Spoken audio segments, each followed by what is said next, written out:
लोकशाहीचा बुलंद आवाज, रिपब्लिकन वार्ता, महाराष्ट्र। लोकशाही वाचवा, आंदोलनकर्त्यांवरील गुन्हे मागे घ्या। बीडमध्ये जिल्हाधिकारी कार्यालयासमोर आक्रोश आंदोलन। आवेज परवेश शेख मृत्यू प्रकरणी दोषींवर गुन्हे दाखल करा। महावितरण व हायटेक कंपनी विरोधात तीव्र संताप। बीड शहरातील रस्त्यांच्या मध्यभागी उभे असलेले महावितरणचे विद्युत खांब व उघड्यावर असलेले रोहित्र नागरिकांच्या जीवाला धोका ठरत असून ते तात्काळ सुरक्षित ठिकाणी हलवण्यात यावेत। तसेच गोरे वस्ती येथील 15 वर्षीय आवेज परवेश शेख याचा विजेचा धक्का लागून झालेल्या मृत्यू प्रकरणी महावितरण व हायटेक कंपनीच्या जबाबदार अधिकाऱ्यांवर गुन्हे दाखल करावेत। या प्रमुख मागण्यांसाठी सामाजिक कार्यकर्ते डॉक्टर गणेश ढवळे यांच्या नेतृत्वाखाली बीड येथील जिल्हाधिकारी कार्यालयासमोर आक्रोश आंदोलन करण्यात आले। या आंदोलनादरम्यान आंदोलनकर्त्यांवरील गुन्हे मागे घ्या, लोकशाही वाचवा अशा जोरदार घोषणांनी परिसर दणाणून गेला। जिल्हाधिकारी व पोलीस अधीक्षक बीड यांच्यामार्फत मुख्यमंत्री, उपमुख्यमंत्री व पालकमंत्री यांना निवेदन देण्यात आले। आवेज परवेश शेख मृत्यू प्रकरणी गुन्हे दाखल करण्याची मागणी गोरे वस्ती बीड येथील निष्पाप 15 वर्षीय आवेज परवेश शेख याचा विजेचा शॉक लागून दुर्दैवी मृत्यू झाला। या घटनेनंतर संतप्त नातेवाईक व नागरिकांनी न्यायाच्या मागणीसाठी रास्ता रोको आंदोलन केले। मात्र दोषींवर कारवाई करण्याऐवजी आंदोलनकर्त्यांवरच गुन्हे दाखल केल्याचा आरोप यावेळी करण्यात आला। आंदोलनकर्त्यांवरील गुन्हे तात्काळ मागे घेऊन महावितरण व हायटेक कंपनीच्या जबाबदार अधिकाऱ्यांवर सदोष मनुष्यवधाचा गुन्हा दाखल करण्यात यावा अशी ठाम मागणी करण्यात आली आहे। विजेचे खांब व रोहित्र सुरक्षित करा, 3 कोटी निधीची मागणी। बीड शहरातील रस्त्यांच्या मधोमध असलेले 157 विजेचे खांब व 17 रोहित्र तातडीने सुरक्षित स्थळी हलवण्यात यावेत। जमिनीलगत उघडे असलेले रोहित्र किमान 10 फूट उंचीवर संरक्षित करावेत। यासाठी जिल्हा नियोजन निधीतून 3 कोटी रुपयांची तरतूद करण्यात यावी अशी मागणी आंदोलकांनी केली आहे। महावितरणमध्ये कोट्यवधींच्या गैरव्यवहाराचा आरोप बीड जिल्ह्यात महावितरण कार्यालयात अधिकारी व कंत्राटदारांच्या संगनमताने बोगस कामे दाखवून कोट्यवधी रुपयांचा भ्रष्टाचार झाल्याचा आरोप करण्यात आला। गेवराई तालुक्यात 5 कोटी रुपयांच्या दुरुस्ती खर्चात अनियमितता झाल्याचे सांगत या प्रकरणात उच्चस्तरीय चौकशीची मागणी करण्यात आली आहे। पत्रकारांवरील खोटे गुन्हे रद्द करण्याची मागणी। TV9 मराठीचे बीड जिल्हा प्रतिनिधी अशोक काळकोटे यांच्यावर नेकनूर पोलीस ठाण्यात दाखल गुन्हा तात्काळ रद्द करावा अशी मागणी करण्यात आली आहे। तसेच दैनिक लोकइच्छाचे संपादक इमाद इनामदार यांना धमकी देणाऱ्या कंत्राटदार मसुराम कदम यांच्यावर कठोर कारवाई करावी अशी मागणी निवेदनाद्वारे करण्यात आली आहे।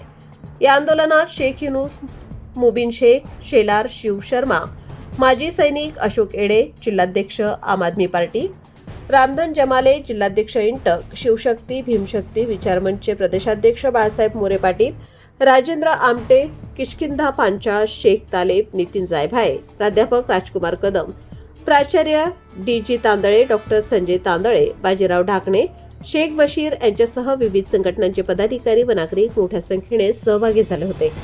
5 वर्षापासून आम्ही वारंवार जे विद्युत वितरण जे आहे त्यांना आम्ही वारंवार त्यांना म्हणतो की जे डीपीचे जे उघडे डीपी आहे यांना तात्काळ बंद करण्यात यावा आणि डीपी मध्ये जे फ्यूज आहेत ते फ्यूज तर कुठं दिसणारच नाहीत, फक्त त्याला खालीहून एक वायर लावलेला असते आणि वरून एक मोठं वायर आलेलं असते आणि डीपीला थोडं पण टच झालं की त्याचा जाळ होतोय। बीड जिल्ह्यातली ही घटना पहिली नसून ही बऱ्याच घटना झालेल्या आहेत। तर ही आवेज परवेश शेख यांचा डीपीला चिपकून मृत्यू पावलेला आहे, ही दुर्दैवी घटना आहे।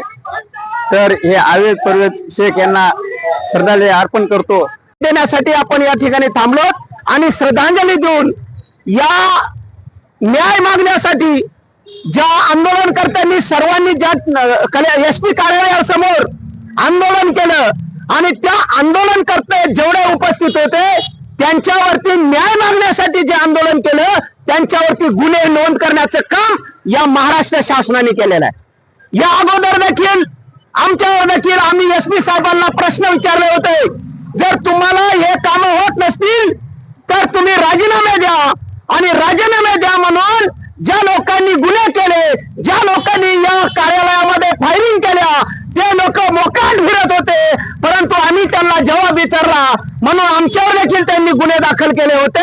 आणि इथं सर्व जमलेले राजकीय सामाजिक कार्यकर्ते तर या ठिकाणी अशी घटना घडलेली आहे की न्याय मागणाऱ्यावरच गुन्हे दाखल केले जातात. म्हणजे हिटलरशाहीचं राज्य म्हणायला लागेल की काय. कारण की आवेज शेख या मुलाचा दुर्दैवी डीपीला चिटकून मृत्यू झाला आहे आणि त्याचा न्याय मागण्यासाठी पालकाने रस्ता रोको केला तर शासनाने त्यांच्यावर गुन्हे केले. पण ज्यांचा मृत्यू झालाय त्याची सहनिशा करून त्या अधिकाऱ्यावर या ठिकाणी गुन्हे दाखल केलेले नाही. परवेज या मुलाचा 15 वर्षाच्या मुलाचा 8 दिवसापूर्वी विजेच्या तारेला चिटकून त्याचा मृत्यू झालेला आहे. आणि हे जे तारे जे होते ते उघडे होत्या. MSCBच्या लोकांनी आताच मुलाच्या वडिलांनी सांगितलं की ते तारे जे उघडे होते ते बंद करण्यात आलेले होते असं सांगितलं. परंतु त्या तारा उघड्या होत्या आणि त्या तारेला चिटकून त्या लेकराचा मृत्यू झालेला आहे. आज आम्ही सर्व सामाजिक कार्यकर्ते मिळून त्या परिवाराला न्याय मिळावा यासाठी आम्ही रस्त्यावर उतरलेलो आहेत. आणि जे आंदोलनकर्ते आहेत त्यांच्या काही लोकांना त्या न्याय मिळावा यासाठी आंदोलनाला बसले होते. परंतु पोलीस प्रशासनाने त्यांच्यावरच गुन्हे दाखल केलेले आहेत.